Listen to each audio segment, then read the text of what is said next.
motherhood is really tough. Unfortunately, yeah, it is, right? Unfortunately, though, it is the one career where it is acceptable to drink on the job. Well, in fact, drinking is how I got the job. It has led to some awkward moments, like the time I went to the grocery store with my baby, and I put the groceries in the car, I drive home, and realize I left the baby in the grocery cart. I was so embarrassed. I never went back.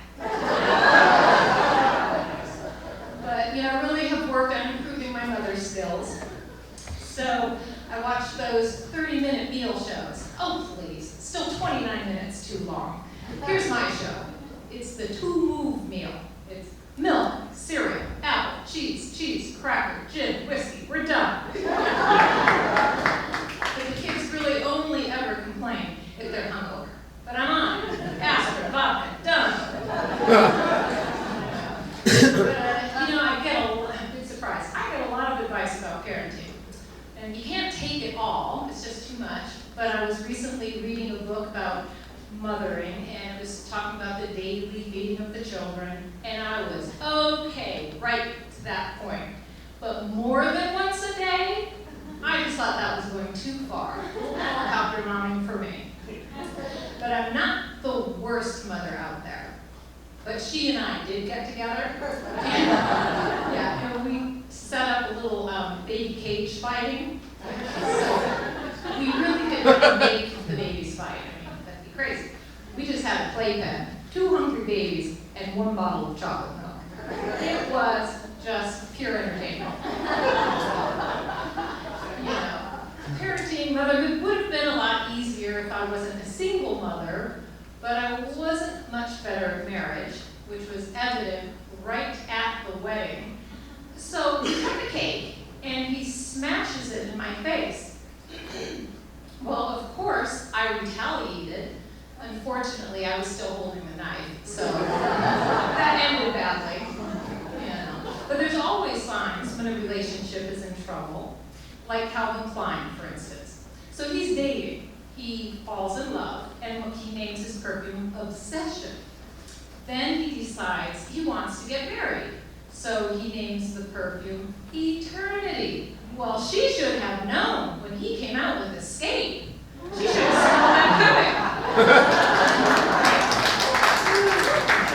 You always have to put up with something when you're divorced. Like my ex-husband owes me a fortune in child support, but he explained it to me as only he can.